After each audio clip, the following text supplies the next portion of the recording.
Hey everyone, Rushlock here to tell you about Galactic Hauling Solutions Incorporated. Flat rate shipping any distance, anywhere except nullsec. Simple, 210 million ISK will move up to 4 billion in value and up to 360,000 M3 within 72 hours. If you have any questions about further details, go to the in-game channel GHSOL in-game and ask there. HighSec Buyback offers a 90% JITA anywhere in HighSec. Simply go to highsec.evebuyback.com, appraise your items, create a contract, and get paid quickly.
Everyone, and welcome to Talking in Stations. Now that we've formally started, I'm your host, Rahne, and I'm joined by a plethora of guests.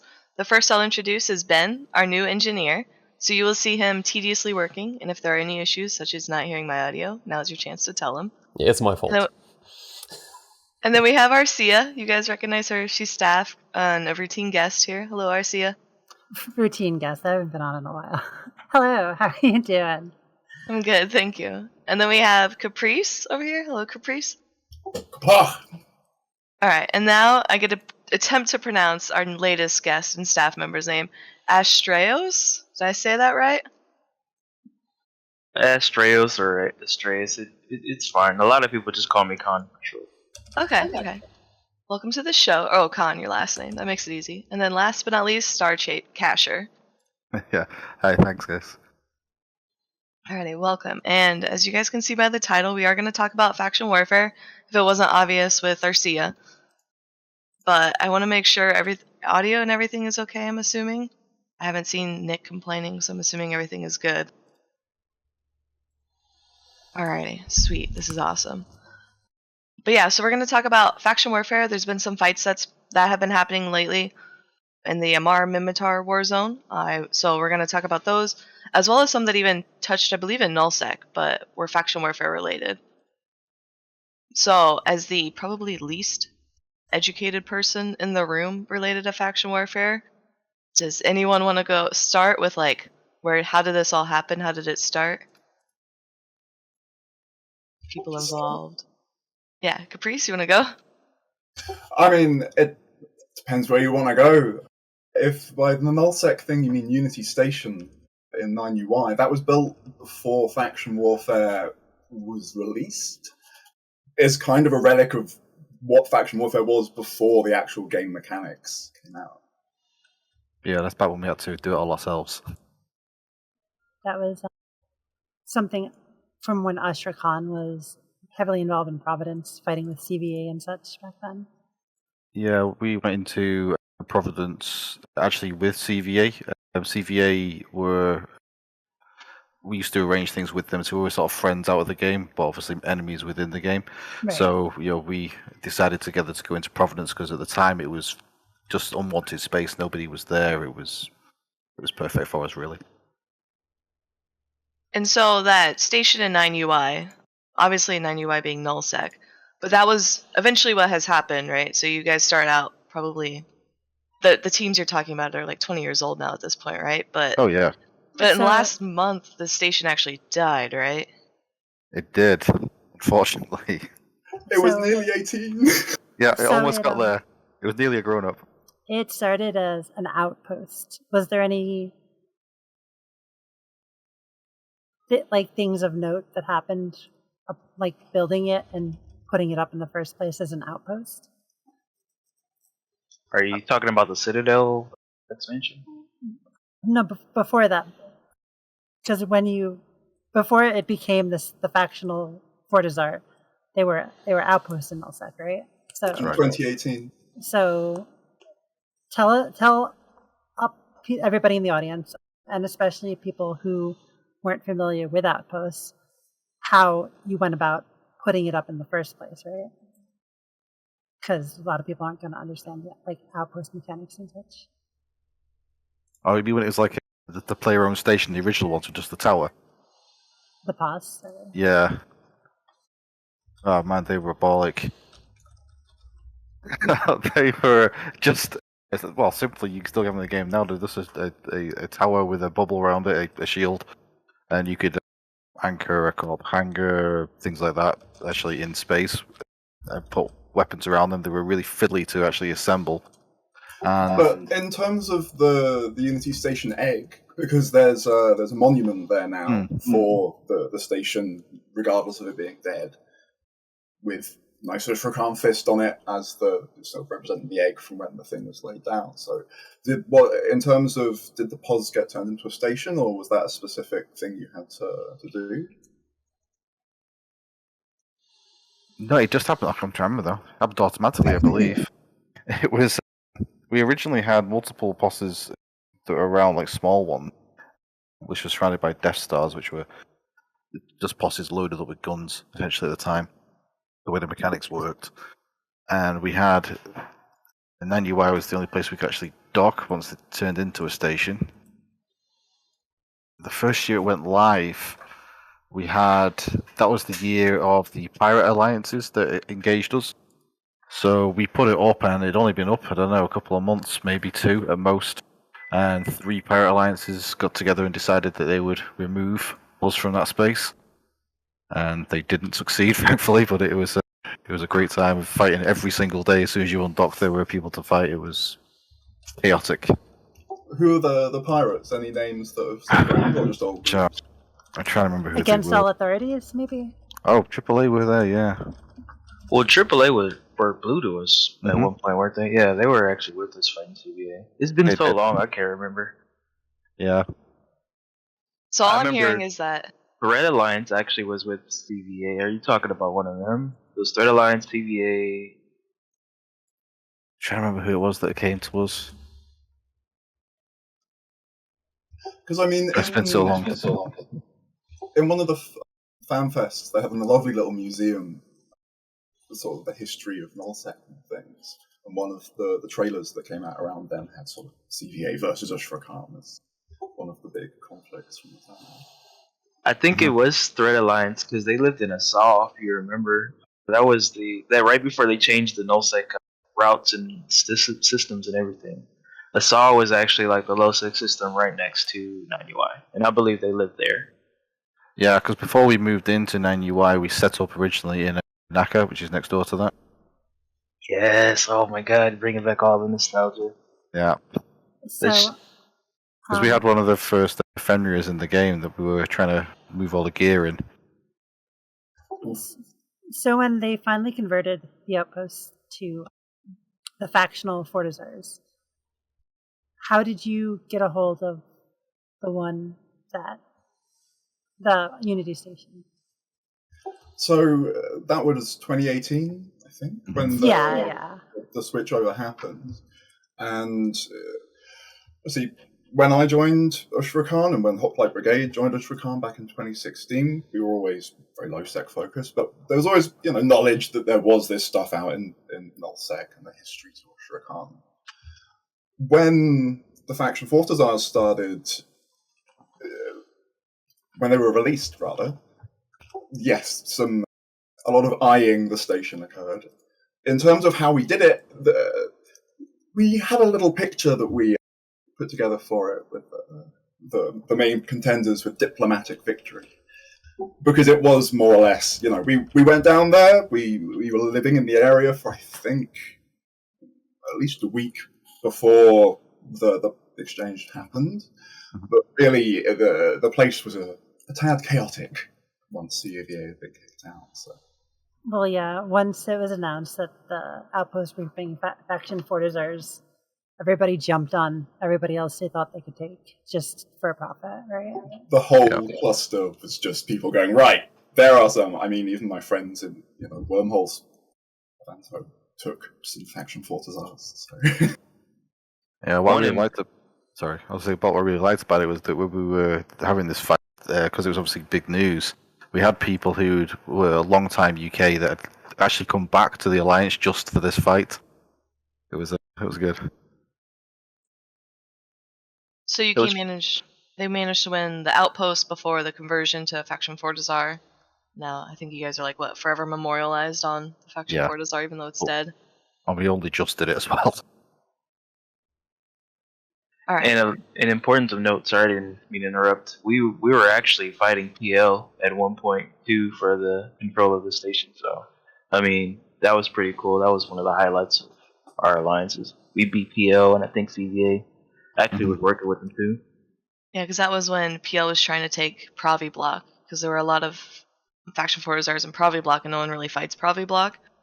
And then that was also when I think Test came over too, and there was just all these random null set groups not in Pravi Block suddenly interested in Pravi Block. Yep. Suddenly it was worth it. Yeah. So that happened 2018? So what happened between then and now?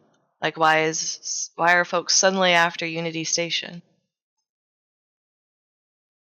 Well, sorry. I mean, what we heard was that the area was being cleared, basically, for people to come back and retake. So you had both Red Alliance and Snuffed Out in the area, killing everything left, right, and center. We did put some feelers out to CVA and a few other groups. In terms of what happened in the interim, we've more or less had the station under UK banner that whole time, that whole 5 years. A few instances of us going out and shooting things around there, but nothing really. Just it sitting pretty as a monument. Yeah, that's what it was really. It was a piece of history for us. As like I say, it was our first proper station, and Providence had a lot of meaning to us back then. So it was a sentimental station more than anything else. And a relic of an age where people might actually cooperate more like Red versus Blue in terms of the faction warfare and the roleplay PvP. In terms of why it died, when it died, all I heard was public rumors saying someone has paid Snuff to come in and clear the area. So what we had on the kill mail is largely Snuffed Out Nightmares and Baltram's lot as well. And then Baltram and Snuff got into a kerfuffle between themselves after the station, right? Yeah, Baltram shot someone he shouldn't have, and Snuffed Out started shooting him on the way home, which is always fun. And I mean, on the armor timer, I was very happy to see myself and a couple of other people were watching, and someone manned the thing that actually managed to kill a couple of cats. Yeah, they didn't realize it was anti-cat fitted, which was the highlight of my week.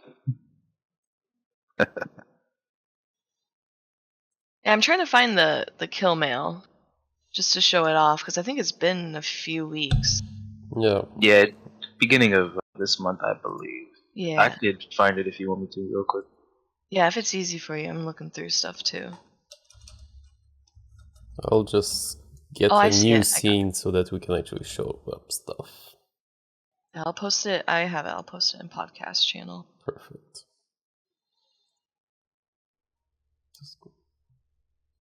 I'll also post it in Twitch chat for folks.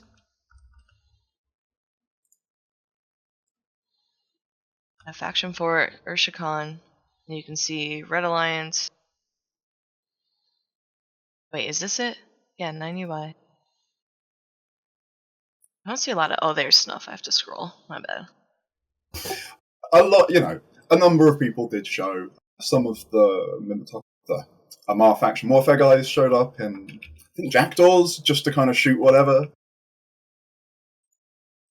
Yeah, that's gotta be rough. I mean, when you say whatever, like, they started with us, so, I mean, come on now. It's like pinata day for us, We're just getting smacked around, but it was still a fun fight, nonetheless. Yeah. In terms of what we brought for the fight, we had scrambled all Diplos to try and get anyone we could to come and help defend, because we're not a nullsec alliance, so we're not really a cap wielding alliance. So it's not something we could choose to escalate against the likes of Snuffed Out.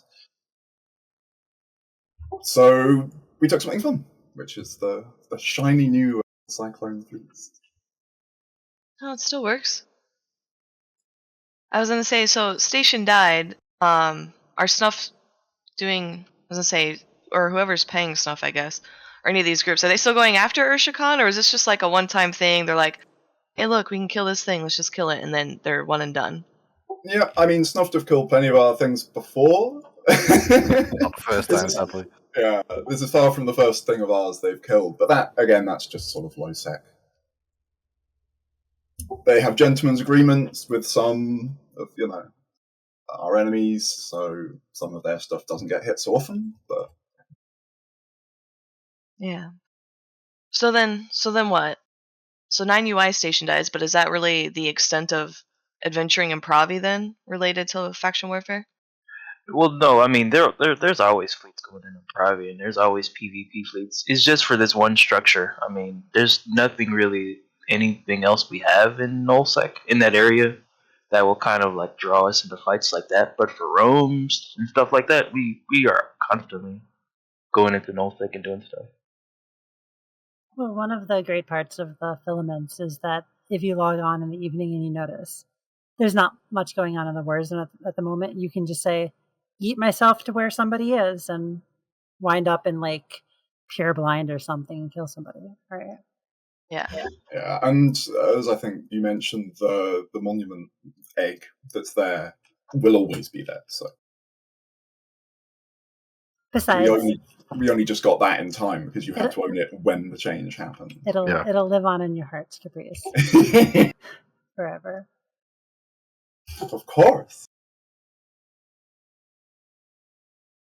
Been showing off the kill mail. So to move the conversation in the direction towards low sec and the proper factional warfare, as opposed to the history of 9UI and Arsia Khan related activities regarding Unity Station. Our last expansion, Uprising, had a complete revamp to factional warfare and the mechanics behind it. We are approaching another expansion with Viridian. We're on the road to Viridian City, as some might say, as some Pokemon fans might say. Given that we've had some time since Uprising, and considering like both the periods of big fighting, like Aga a couple months ago, as well as the somewhat quieter period since, what things do you want to see in Viridian and beyond regarding changes to factional warfare to really bring the updates to it into the state that you want to see the game? I mean, I almost go, don't focus on it too much because we've just had an expansion for that war. But I mean, in terms of just the daily activity of FAC War, which is one of the most beautiful things about it, that just log in, go to a Plex, see if there's people around, shoot some people, find enemies. We need enemies. The Plexes, for me, there's too many. I respect that we're all in the same front lines now, so there was, they had to introduce maybe some more Plexes, and there's a greater variety now, given the nature of the Navy and advanced Plexes, which help create a landscape where different ships can fight each other. But when you've got 3 different Plexes with the same name, It's really annoying. And it feels like the farmers are too free to just find a different place. Yeah, it can be annoying if you can't say warp to the medium. You have to say warp to the Minmatar medium advanced 5. Right? With the code DG7. Specifically that one, right? Because there's 3 of them, and even that is not enough. But yeah.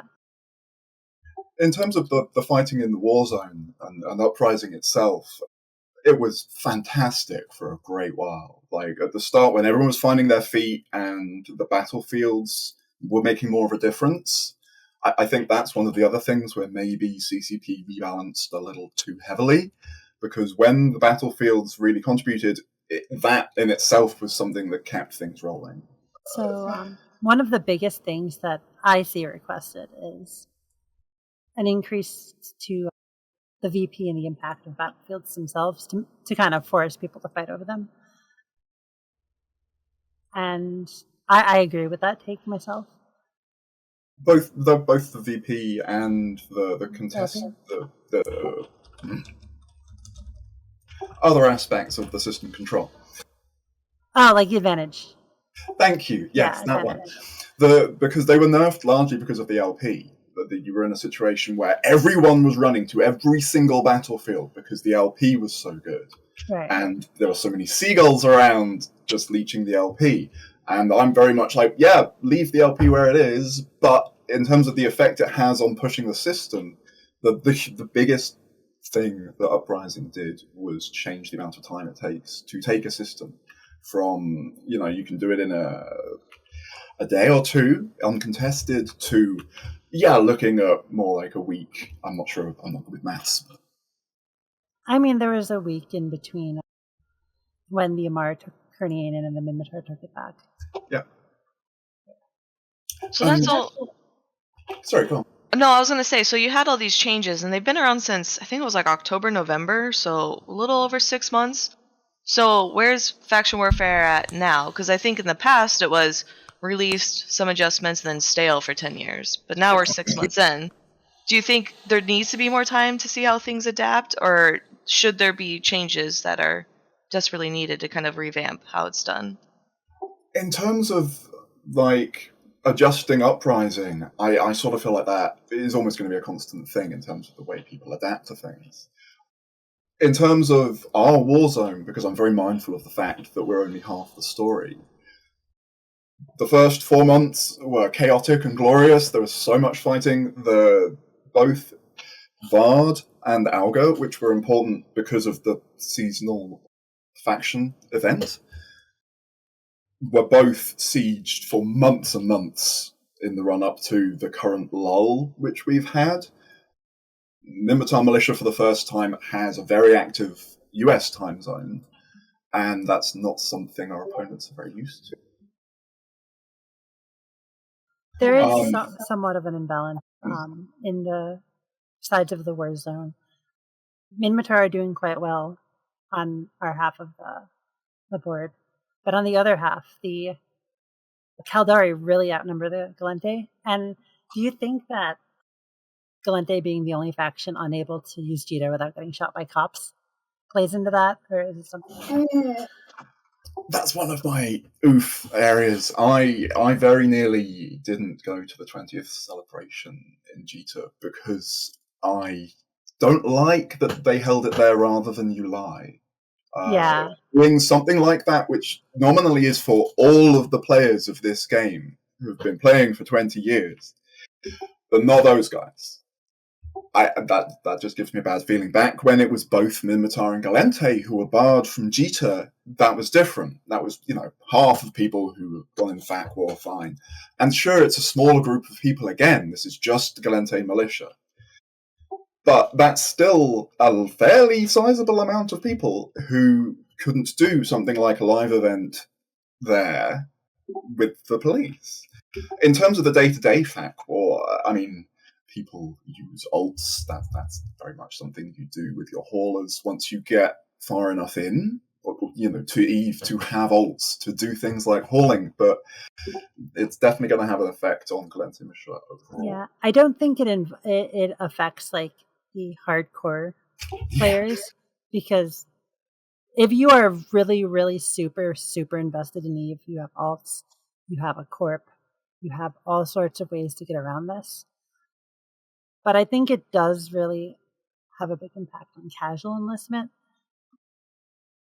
and the potential for casual enlistment, which obviously, like, a hardcore player is gonna pull more weight, but the casual players add up, and they are an important part of the ecosystem. Very much so, and Eve's faction warfare is sort of unique in that respect, where the militia isn't a monolith.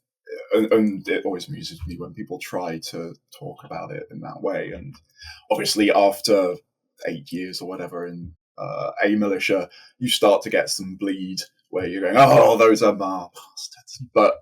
But you don't control who your allies are in the militia, unlike any other aspect in the game, right? Like, if I join an alliance, I know everybody in that alliance is my ally, and people can control who's allowed to join the alliance.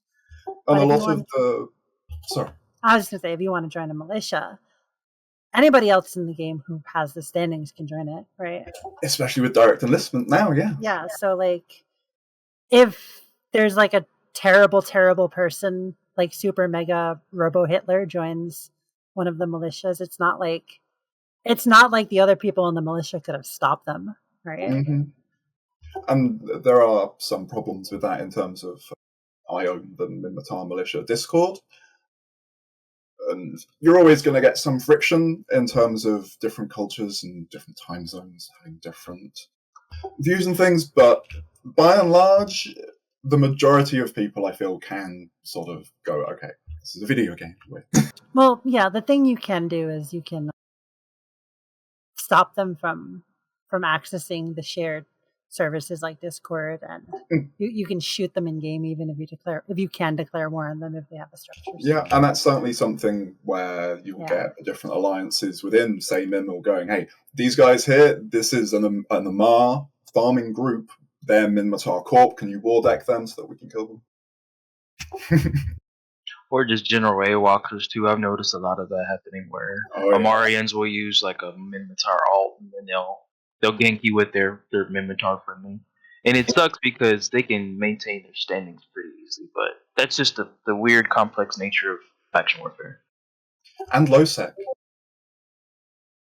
Yeah, that's true. You can just be neutral in low sec. You don't even need to be on the side. If you don't know the group that an ally is in, you still have to, like, kind of side-eye them, like, space 30 kilometers apart in the flag.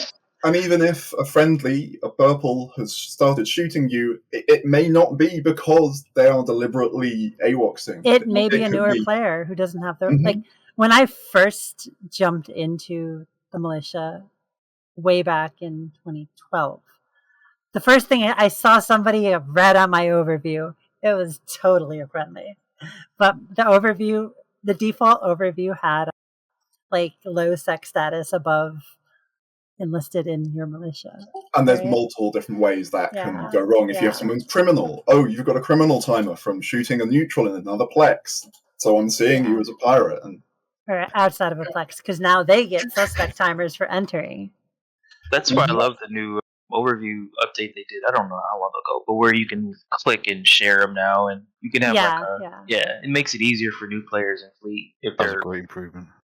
Especially since the default overview is actually usable now, since they updated the actual default overview. Yeah, that was recent. Yeah. One thing I did want to also add into what I remember the question that was asked, like, what would you like to see in faction warfare changed? One thing I really would like to see is more organic jobs in faction warfare. A really good plug for the leader of Triad.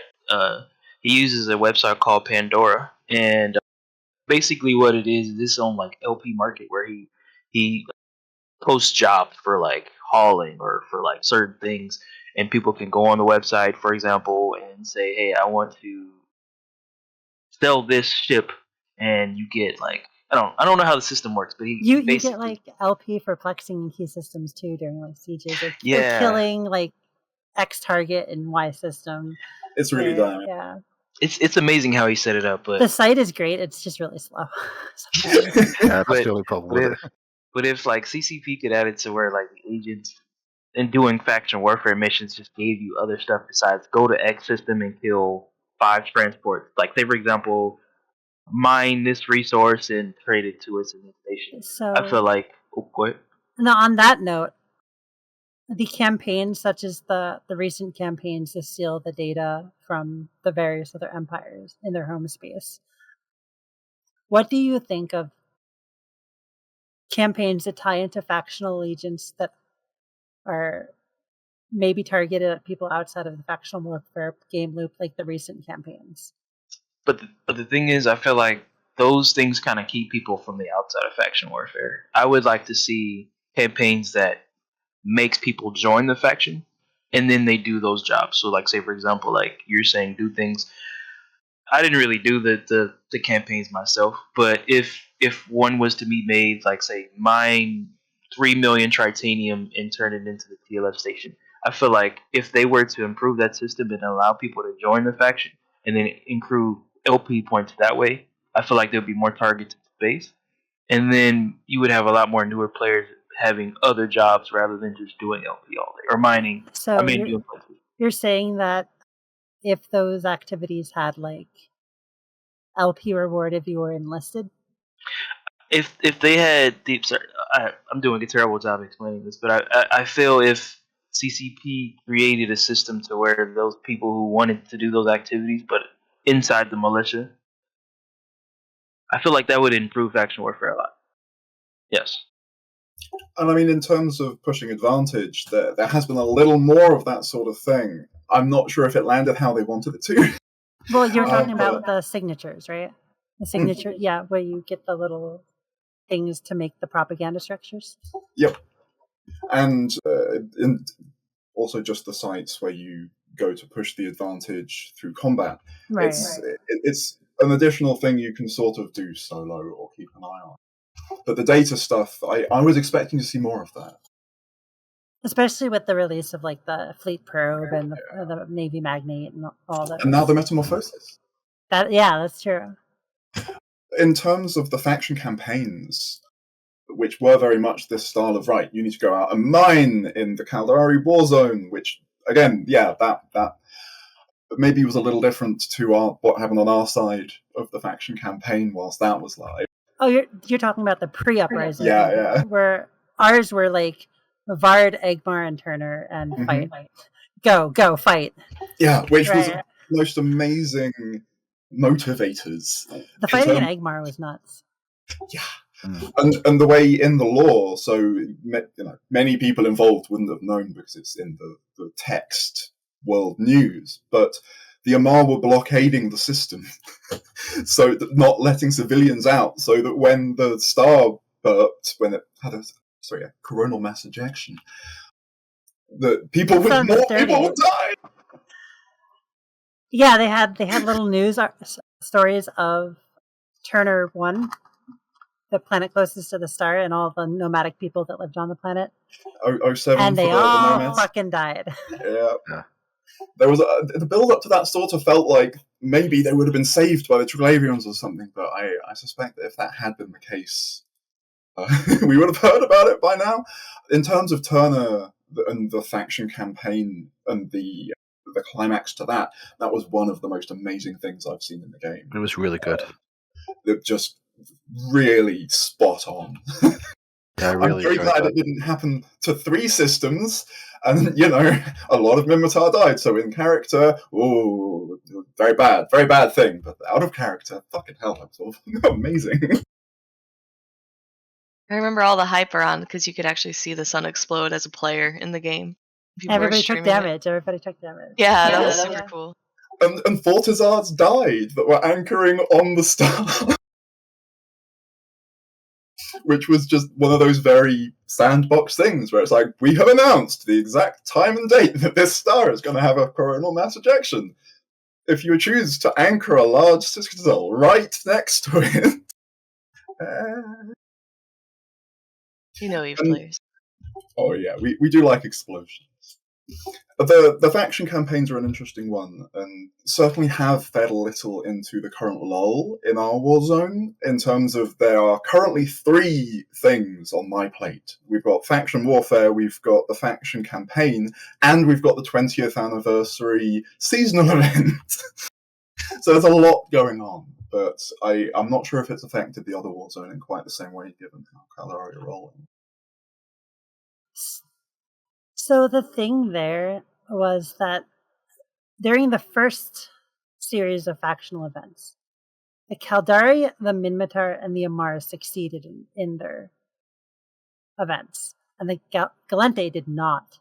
So what that meant was during the second event, when the Minmatar and the Amarr have one technology and the Caldari have one technology, the Gallente have no technology.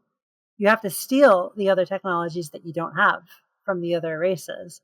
So both Minmatar and Amarr were competing over the Caldari sites because there were no Gallente sites, and all the Minmatar and Amarr sites could be turned into either the Gallente or the Caldari. So the Caldari had a major advantage because the Gallente had failed, because they didn't have the same bottleneck of sites that the Amarr and the Minmatar were competing over. That was definitely a big contributor. The other one was a single pilot, I believe Remilia. Remilia is always super involved. There's always a chance when CCP do this sort of thing that someone is going to get very, very enthusiastic about it, and then maybe have some regrets about that afterwards. Remilia is always super involved in these campaigns. They're a Caldari role player. Yeah. They're like super into it. But like, there's been people pushing all of the sides. The Gallente made up some ground just because like the rewards are actually really good with the hull tanking drugs. I think that pushed some people towards the Gallente. But the Gallente can steal from all 3 of the others because they didn't get any of the technologies in the first part. But the Caldari and the Amarr are fighting over. No, the Amarr and the Minmatar are fighting over the Caldari sites. A lot of our alliance, EM, has been doing that pretty heavily lately.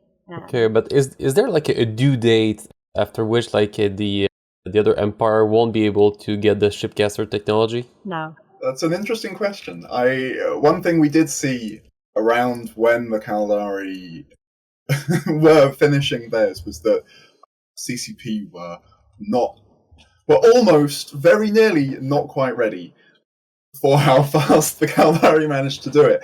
If you look at the other 3 and the evenness across them in terms of how much is possible to do without really pushing the boat out, and having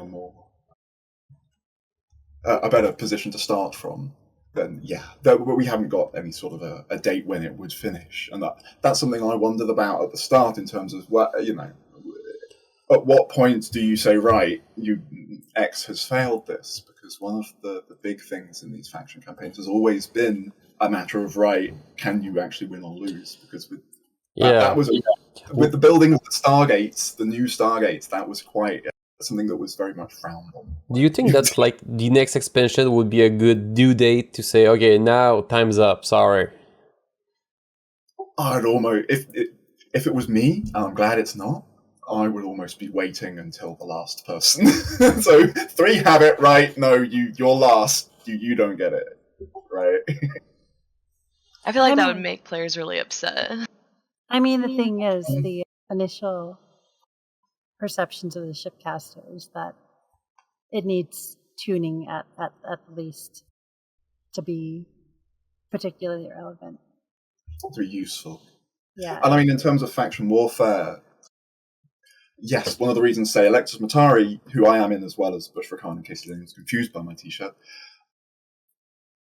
maybe aren't so interested in this, building this thing, because we already live in the middle. Like, we live in the front lines, so there's not that much cause for us to want a giant star gun to shoot us into the front lines. But the thing is, I think the target is generally people who are casually enlisted who maybe have a corpse somewhere else. That makes a lot of sense. That since there's direct enlistment now, like people who are casually enlisted who don't live in the thick of things, who don't have ship stores all over the war zone. Like if you've been in the war zone for a long time, like I can name like 4 different systems that I have like 200 ships in, right? Oh yeah. Right. They can go from Heck to Amo in 2 jumps, and then yeet themselves to Cormonen, right? That's like the idea.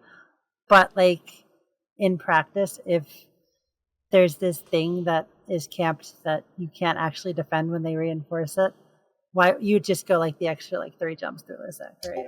And we come back in circle to snuffed out.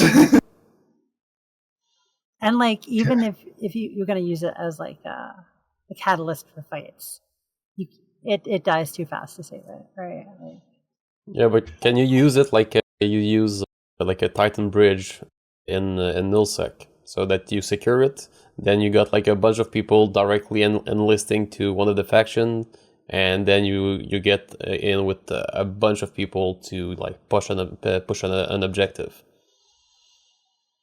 I mean, it's got controlled exit points, so you sit by this catapult thing in the HQ system, and then it'll yeet you to one of the landing points in the front lines, which in the Caldari and Galente war zone, which is considerably bigger, it may be a bit away, but in the Amarr Minmatar war zone is quite easy to move around and quite small. Okay. Compared to the Caldari Galente war zone. So do you think that if the Galente do not succeed, they will have like a lasting unfair advantage against the Caldari?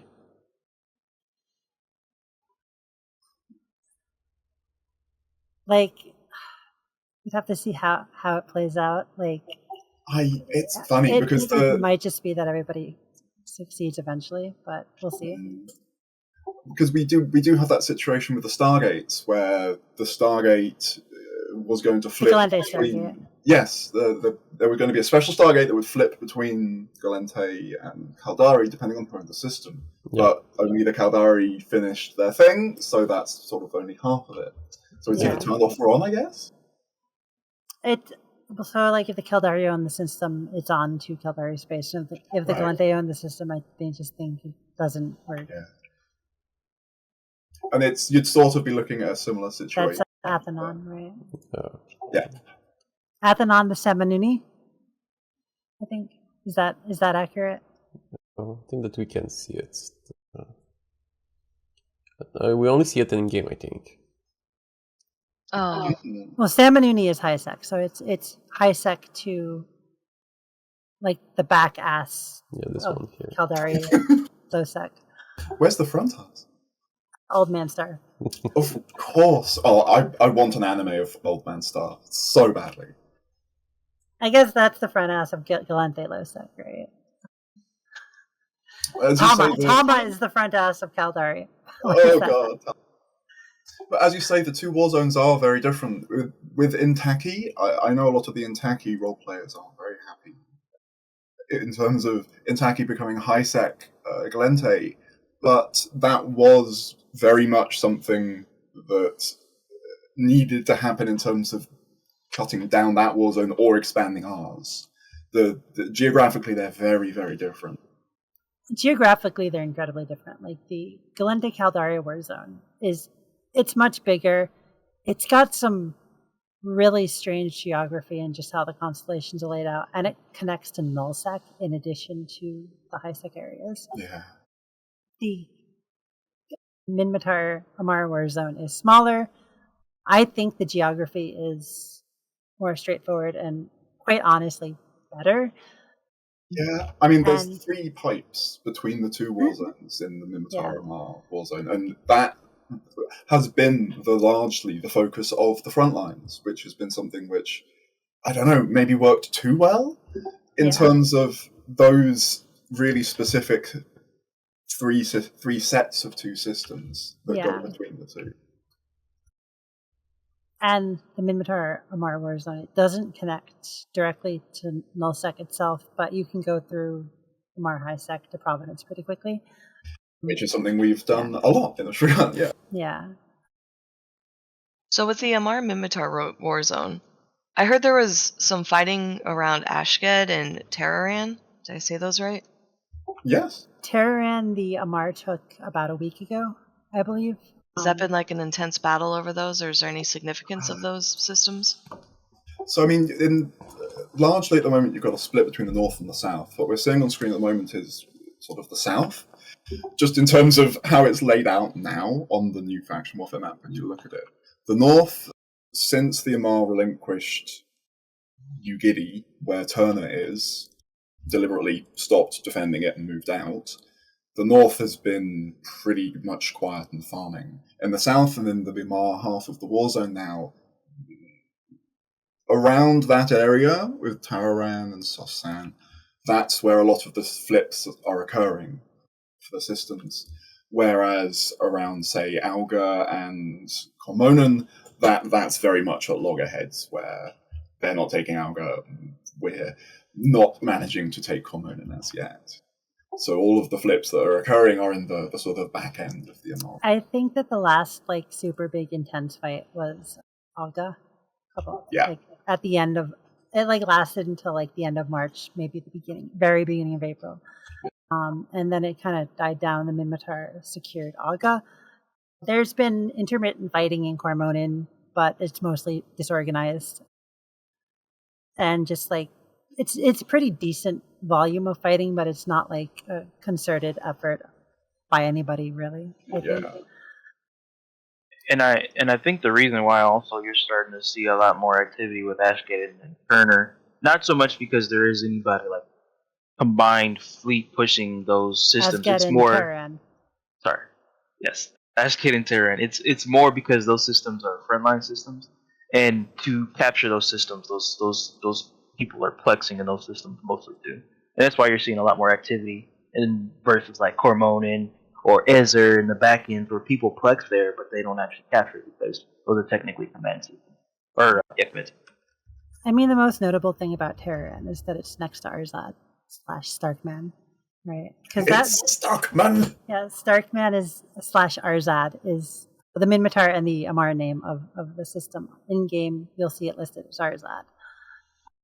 Is a point of contention just from its lore relevancy, and it's honestly situated good between Syphilar and Azara and Terran.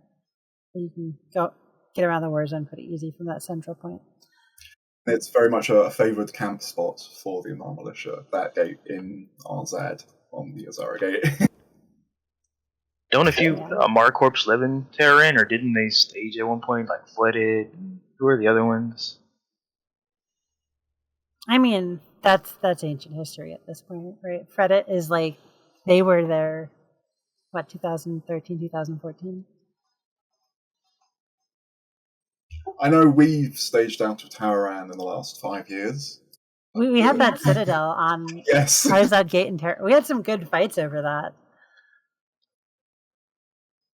It has made for a pretty. But that's years ago at this point too. Yeah. But the years they all just blend together at this point. What is 5 years? It's true. You're not wrong. I mean the plague years didn't help with that, with this specific 5 years.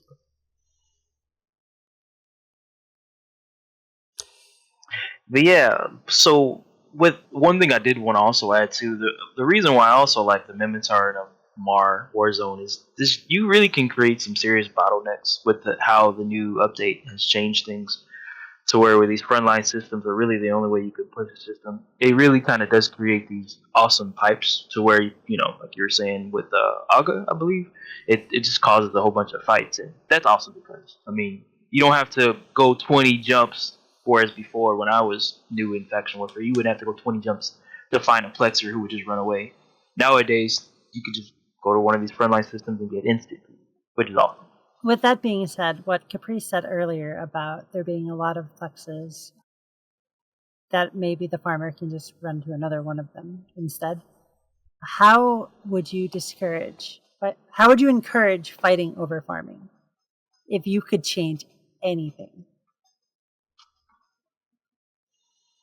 Remove the timers from the plexes. I feel like those timers are kind of annoying. Make it to where like it's more of a grind fest. So how do you capture the plex? Does it just tick up VP as you sit in there longer, or?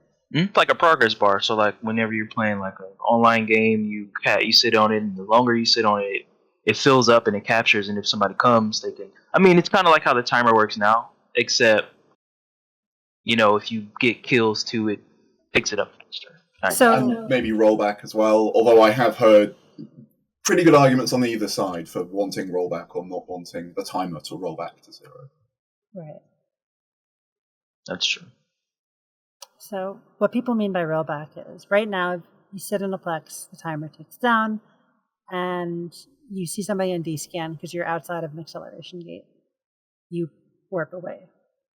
And then if the rollback proponents would say that if you warp away, the timer resets to neutral or starts ticking backwards or something, one of those two positions, right?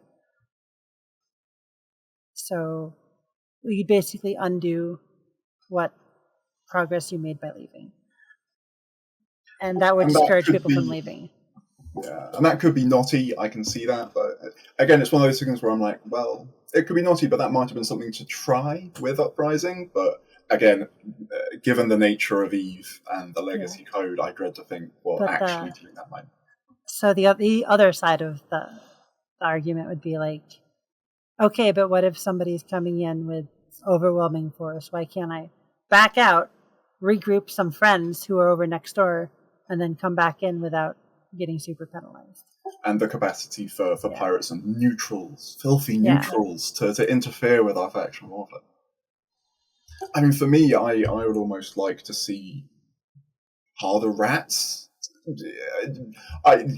or a different mechanic, because the orbiting the button has, So I think they could benefit from putting in different mechanics on top of the ones everybody's familiar with. I think harder rats alone would piss a lot of people off because they'd feel like the NPCs are influencing the PvP encounters. And I often make suggestions that would piss a lot of people off.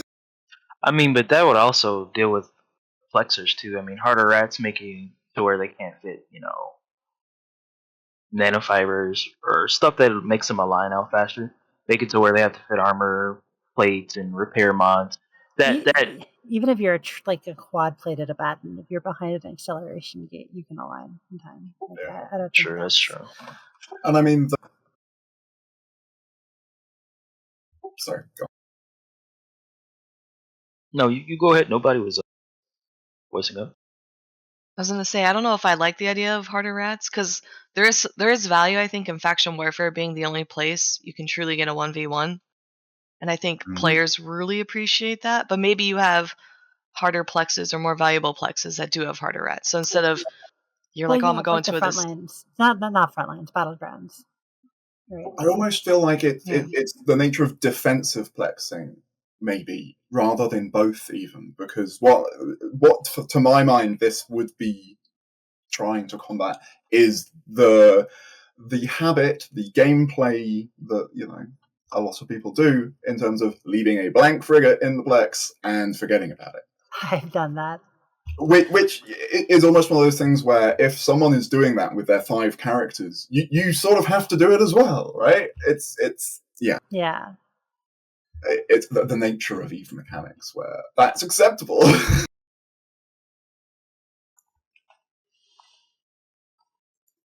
But I don't know, I almost want Faction Warfare to be advertised differently or something. Because roleplay PvP is something I love, and other games get roleplay PvP servers or PvP servers, and with EVE, roleplay has always, at least since I've been playing, which is since 2009, there's always been this element of it's a bit dirty. So here's the thing about other games getting RP PvP servers. If you've ever been on an RP PvP server in WoW, and URP, you'll have like Sephiroth's emo for 2069XXX call you a noob and say they slept with your mom.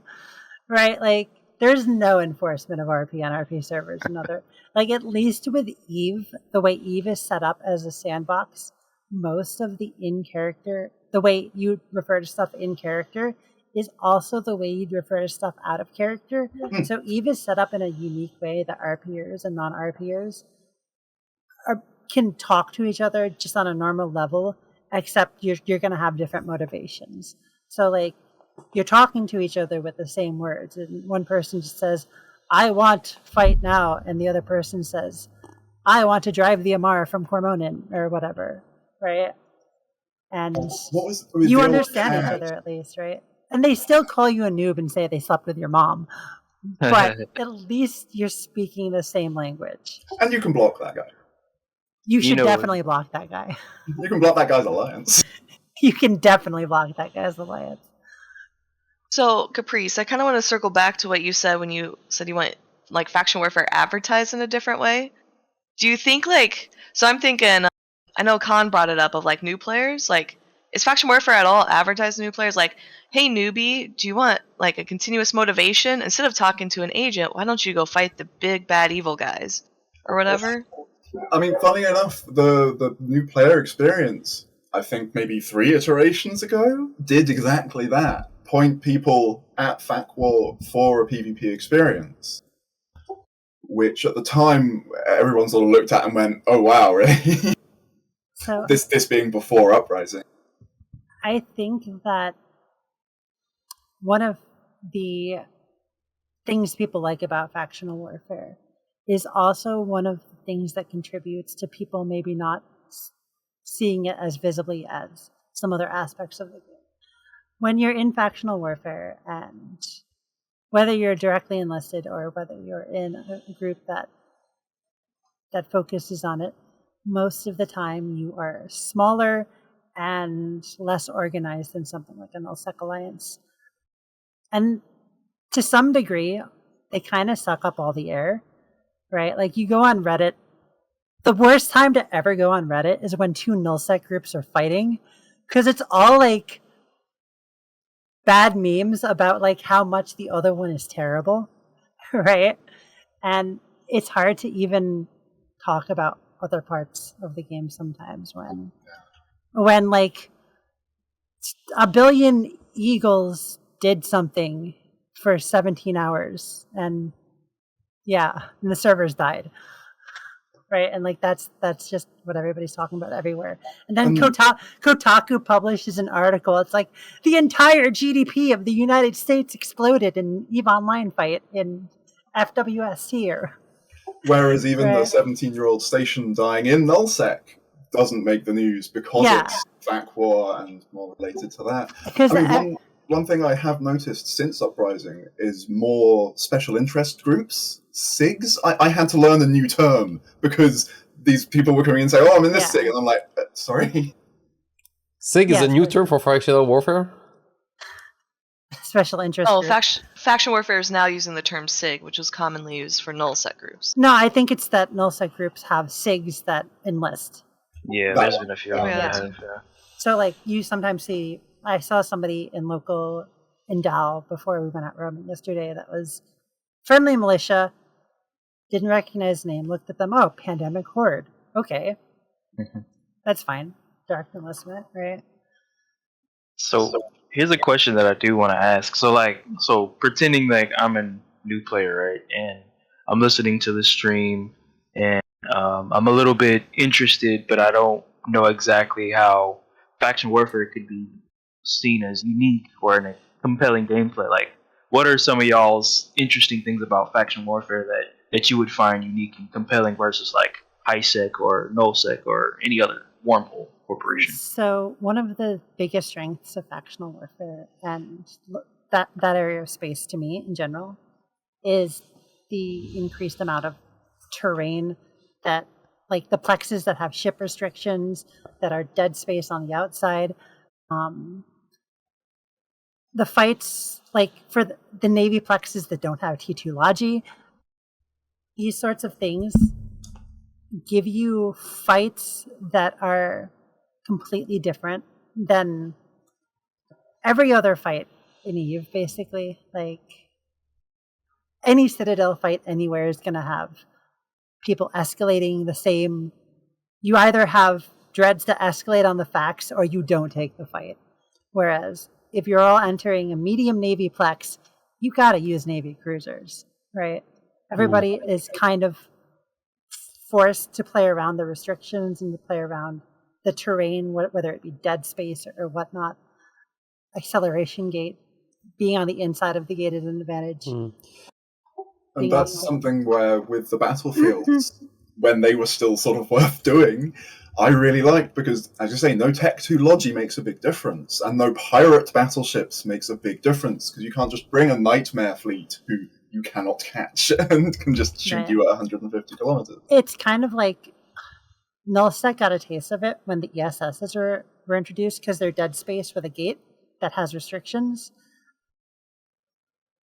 And I can't tell you, when ESSs first came out, I yeeted some. I can't tell you how many people just died on the outside of the ESS just because they didn't understand dead space mechanics. It's the exact...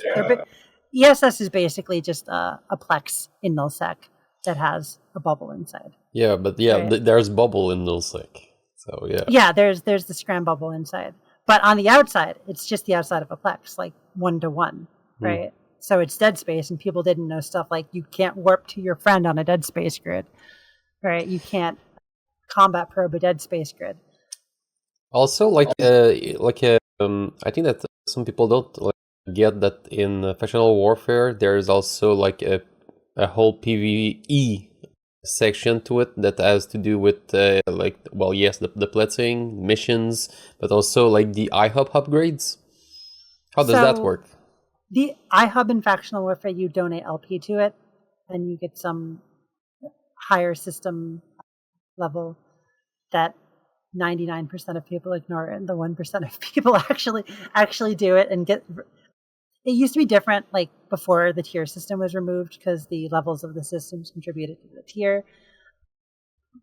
Honestly, since the tier system was removed, I haven't looked at the iHub besides to shoot them. The only instance I have seen of someone interacting with that has been Amanake, where obviously you have extra large citadels and people producing stuff, so they have a vested interest in those getting the production bonus. Yeah, getting their bonuses.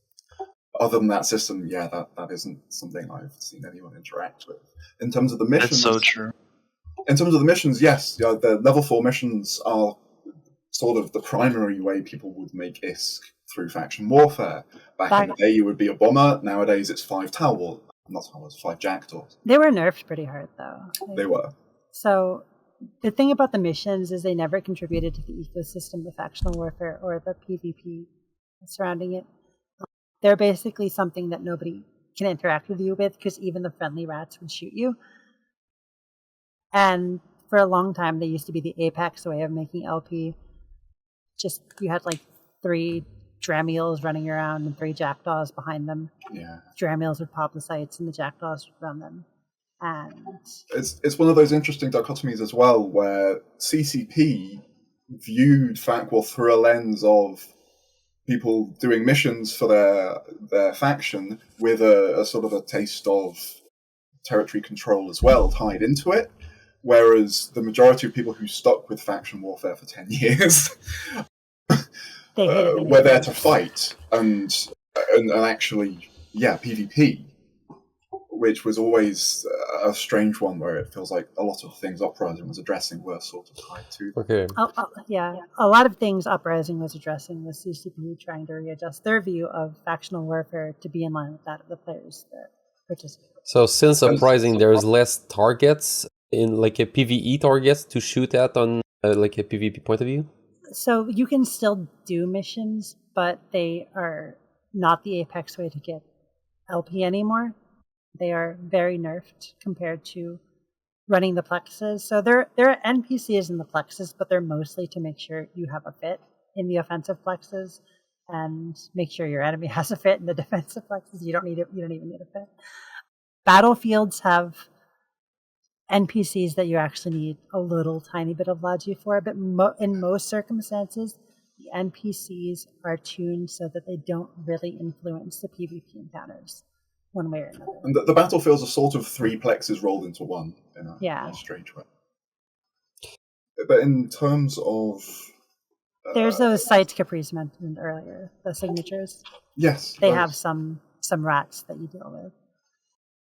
There is some opportunity to make some cool things with like the factional rats, but I think they really need to be careful to do so in a way that doesn't influence the PvP encounters. I am all for making the umbrella wider to get more types of players into enlistment and into caring about the lore and their factions. But I don't want at any point the PvP aspect of it to be influenced by NPCs. NPCs did more damage, so I lost. Yeah. Right. Yeah, that is a bit unfair. I almost feel like the thing that needs refreshing is something that they did, but I would like to see done in a different way, which is the rewards for the LP, which is something that has been... That's, by and large, I mean, myself, that's what I do with my LP. I upgrade ships or build Minmatar faction ships to PvP with, or to sell to my alliance mates for contracts and things. And the faction dreads were very exciting. I don't think anyone really expected that to actually be true when it happened. But I'd really love to see more apparel, more skins, more... One of the things I'm very curious about is the faction forts. So how many are left alive? Even how many are left in the original position, so have retained the special rigs that they got for never being taken down? And once they're all dead, could we think about adding those to the Faction War LP stores? You know what I like about that question is that like when you spoke about like apparel and stuff like that, you got Arsia looking away. That's another of my bugbears. Apparel is something I think the LP stores in general need a complete overhaul. Well, the question is, can we expect cat ears in the June expansion? Factional cat ears. Well, Gallente have the body modder community as part of their lore. So if there was somewhere where you would be able to, say, buy a fur body, that would be the Gallente LP store. Cat ears in the Gallente LP store. Bunny ears in the Amarr LP store. Wolf ears in the Minmatar LP store. And... beaks. Squid tentacles in the Khaprice. Squid tentacles. Getting dark real fast. Something where I'm in very much agreement with, say, some of my wormhole friends who I've spoken to and have been like, look, if I'm in a wormhole, I'm living in a wormhole, and I would just paint my spaceship the craziest colours and designs, right? And this aspect of what would a capsular do in this universe with their face, with their spaceship, with... because it's one of those things where, again, the space Barbie aspect is very frowned upon by, it feels like, CCP and the wider, say, nullsec community. It's got a bit of a dirty name. But I sort of look at it like, do CCP not want money? People like apparel. People like expressing themselves through their character portraits. And there's so much room for more that could be done. And I can just hear my opponents going, if they put anything like that in the game, I'm leaving. Khaprice, if the game is anything other than Excel spreadsheets and 72 characters open at the same time with the graphics turned off, or, well, it's tie-dyed for 17 hours, I'm going to Pizza Hut. I don't know why I said Pizza Hut. You got like a commanded or something? Yeah, that's our sponsor. Yeah, let's start the video right now. So, a question for Khaprice. So, going back to like if I was the hypothetical new player, if I was to join the Gallente today, what are some common mistakes that you feel like if I were to join, I should try to avoid? Going to Jeddah. Oh, you say. Well, that's a good start. Yes. Gate camps. I mean, Tama's still pretty dangerous. It's a tricky one, but and it feels almost to me like something the Shipcasters are trying to address is this behavior you generally see when someone's not sure and they're starting Factional for the first time. And what they're doing is they're buying a ship at a trade hub, and they're flying into the war zone and losing it, and then they're flying back to the trade hub. And if you're in an established group, you look at them and go, no. Give me some money, I will buy you 10 of that ship, and then you can just use them, in the actual place, or join our alliance, or there are public contracts here, just buy those. Whereas with the Shipcasters, yes, there's a bit more room for people to buy something at a trade hub and just jump into the war zone. The thing I've mainly heard, which I certainly agree in terms of what is best about Factional Warfare for newer players, has to be just ready access to combat and fights, and knowing what you're getting into. Being able to jump in a cheap frigate or a 5 million-isk Thrasher and actually stand a chance shooting someone else, that's sort of special. What about with D-Sacn? How do you feel about D-Sacn and new players? Oh, mate. When I started the game, me and my best mate in 2009 were going into wormholes, and he didn't know what D-Sacn was. And we were in hurricanes, and I just looked back and like, mate. D-Sacn, that almost pushes me toward another controversial opinion, which is I feel like CCP should use Sissy more. Like, I feel like you should be able to start playing Eve and maybe be on a test server within the game to learn, to be taught some things, like this is how you web ship, this is how you use the D-Sacn, this is, and more of a, in terms of doing more esports for Eve, say, the Alliance tournament is fantastic, I adore it, I whelped myself out of that arena faster than anyone could have possibly guessed when I flew on an ult in the Alliance tournament. And it makes me feel like a sports fan for the first time in my life. Once a year, I get to watch the AT. But you're looking at other games who have, regular esports activity, and it makes me go, well, why wouldn't, some sort of set up arena not work where you could do that more regularly? Why could you not, have a start where you're being taken through things and not directly losing your ship for the first time, which is a horrible lesson to have to teach someone as part of your video game, that permanent death of your stuff is a part of this game. Yeah, but there was like the Triglavian arenas at some point. Yeah, and those are sort of a halfway house to my mind, where it feels like that could be and has been good Twitch content, shall we say. But it's so off and on that you can't sort of predict it. You can't say, oh, I'm going to do that now, but I finally got enough to plex my account through, whatever PvE activity I've been doing. I want to do, some arena stuff. Oh, there is no Triglavian arena stuff. There's also a lot of pushback against the arenas.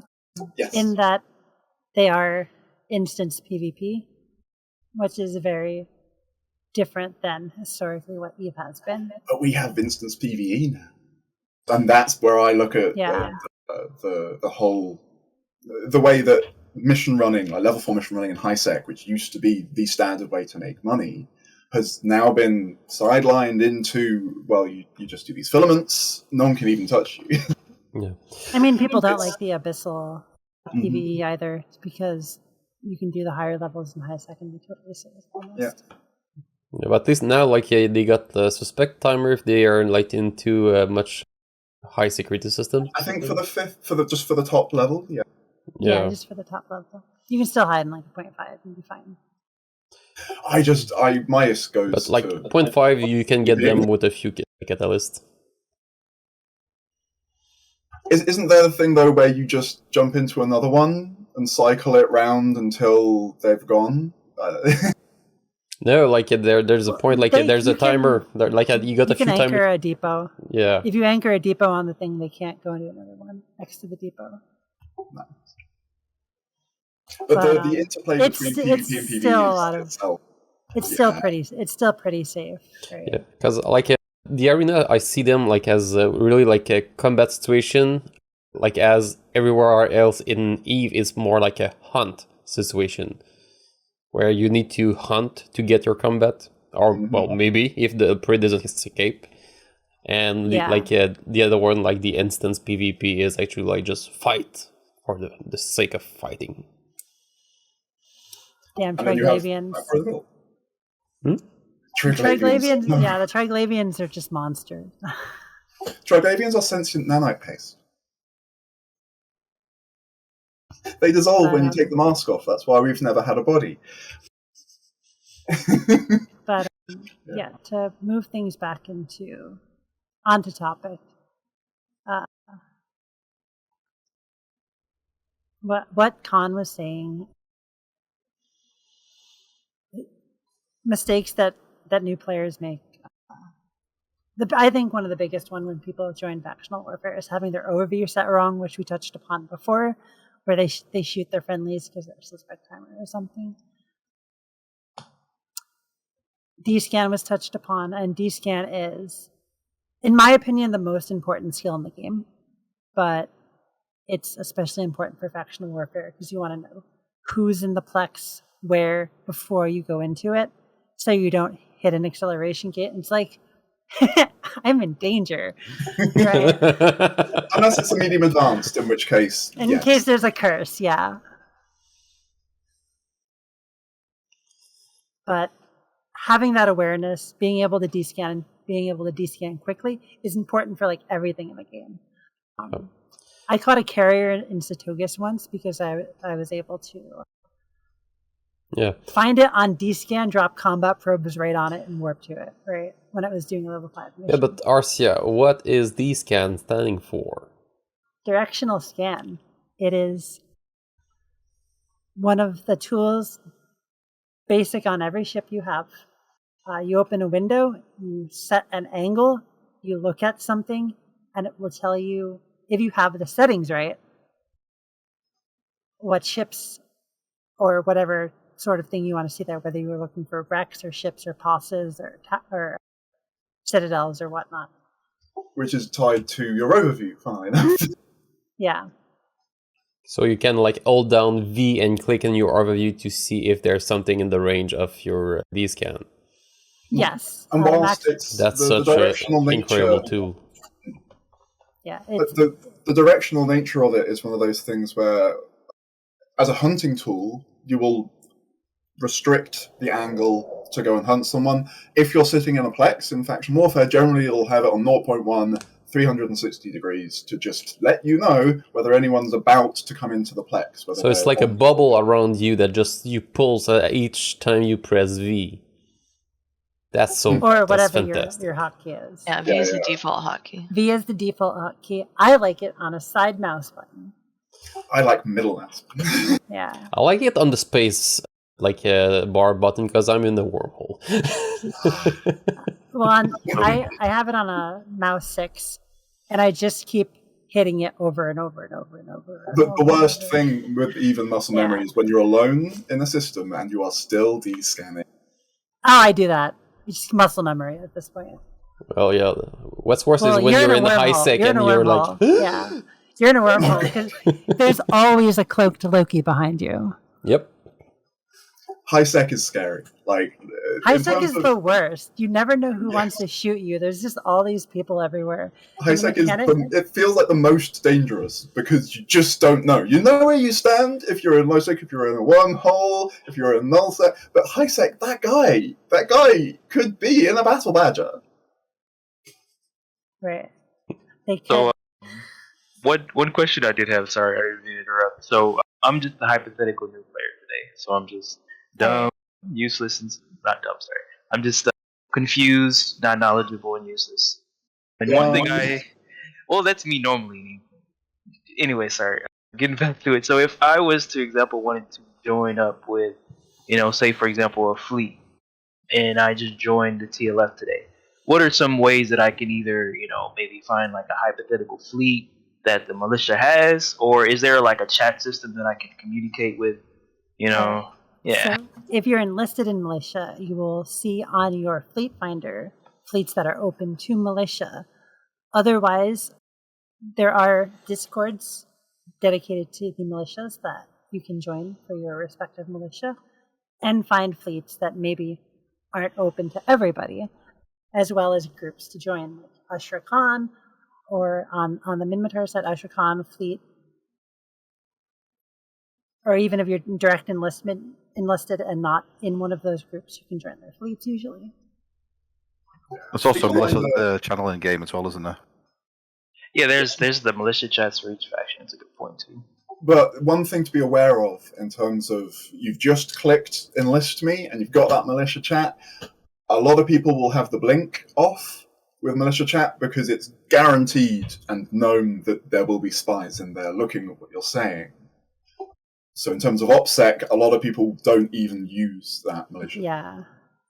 A lot of people have their own intel channels, just like anywhere else in the game. So you have to network a little bit. You have to network a little bit. The good one, yeah. Yep.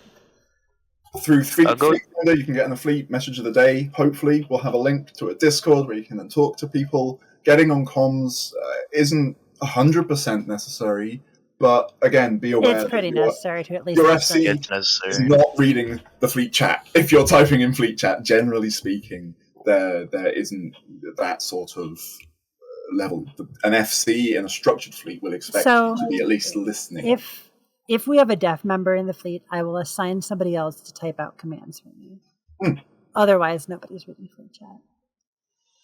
One thing that should add too that's important: most corporations, if you're a new player joining TLF or say the Amarrians, would usually think a new player is a spy. Not every time, but most of the times, to get access to, like, say for example, Discord or whatever, you would have to supply a thing called an API key, which allows, say for example, if you wanted to join the TLF Discord, you would have to supply that API key. I think we still do that, right? And from there, you can see all your characters. This is how old I am, but it shows all your characters and stuff like that. So API Jackknife, I became a CEO of Hoplite Brigade back in 2017. And API Jackknife is something I sort of fondly remember using. That is no longer something I think you can do. Nowadays, you're more likely to have a login thing. Yeah, where you click on the link on the Discord and it takes you to a screen where you log in and it verifies your character that way. With, I think, the Minmatar Discord that I own definitely uses the Pandora bot to do that. So that's another part of Pandora that sort of ties into the website as well. Pandora has its own Discord, and that's all done by Det, our glorious leader of Astraeos Khan, who understands bots and such things. But yeah, Pandora. Can we make a minute on Pandora? What's that, briefly? Sure. As I brought it up. So Pandora is a site run by Det from Astraeos Khan that has you can make factional objectives. You can make various objectives that pay out automatically to people that do them. An example would be get kills of X faction in Y system. If like for example, before Uprising, Agmar was really hot, and there was a campaign to kill the Amarr at Agmar, right? Get VP and flexes from Agmar. It can be a little slow. Bear in mind that is, because it's running on Det's computer. Literally, it can be a little slow. That's one thing, and it's very sexy in terms of there's a lot of video content and stuff on there that's sort of tied into it. The potential for it is amazing and something that Hilmar and CCP have praised it for in there's a newsletter that they do. Is there rewards that I can get from you actually get ISK compared to what you So the way it works is when you set up a mission on it, you then are putting the rewards yourself. So be that ISK, be that ships, whatever you want, that is input into the system so that then it is definitely getting paid out. It wouldn't work any other way in terms of actually getting rewards from something you have signed up to do via the website. Obviously, Det is Minmatar Militia. They are founding members of Astraeos Khan. But it is set up so that should not be an issue. That other factions and even neutrals can set up things via the Pandora for other people to do. Yeah. Thank you for that. All right, so we're coming up on the end of an hour and a half of talking about faction warfare. Do you guys have any final thoughts you wanna kick off? We can start with Arsia. I think that Uprising was generally pretty well received, and I think that as long as they keep an eye on the ecosystem in the area and continue to make changes and updates as needed to keep the activity alive, Factional Warfare will have a better next 10 years than the 10 years of darkness. All right, thank you. And then Khaprice? Push to talk, Khaprice. Push to talk. Oh my god, thank you. I'm going to go left of field and say if you're coming to FanFest this year, and you do have some affiliation for a faction, maybe get a nice beret or something to show that. Or Catis for Galente. We've got green berets for the Galente militia, they've been doing that, which has been very good. I've got a nice red one for Minmatar. I'm not sure if gold berets exist, but that I'm sure the Amarr will find a way. All right, that's awesome. And then Khan? Yeah, I just wanted to plug my alliance in for this closing. So if you're a new player who wants to kind of stick their foot into Minmatar role-playing or faction warfare, but you don't want to go fully all the way in, DamFam's a great option. DamFam's like I don't want to say RP, but there's some people that RP, but more of a loyalist that Minmatar Corporation Alliance that does mining, investing for the militia, and then occasionally help with the fights in militia, like the one in 9UI and other ones, for example. We have a lot of moons to mine, so if you're a new player just looking for some money, shoot me a message and I'll sort it. Hoovel Maho! Damalin is one of the border systems to the Minmatar war zone, so it's next to Bolsberger. Okay. And what about you, Star? Really, for me, I would just say pretty much the same as everyone else has already said there.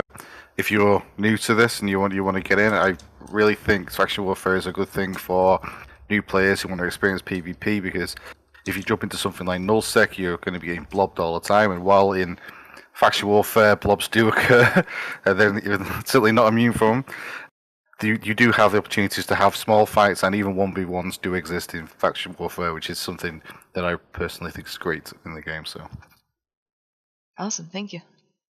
Alrighty, and Ben, I'll leave it to you. Do you have any final thoughts? Well, actually, it was quite insightful. Learning about D-Sacn was just like a real pleasure as always. But yeah, like it's been like some light on the Minmatar section of the Factional Warfare. I really did like appreciate learning a lot about about how they did work, they do work, sorry, and learning more about Pandora. So that's all good all around. Alrighty, thank you everybody for tuning in. We will see you next weekend. Have a good week. Au revoir. bye. Hey everyone, Rushlock here to tell you about Galactic Hauling Solutions Incorporated. Flat rate shipping any distance, anywhere except nullsec.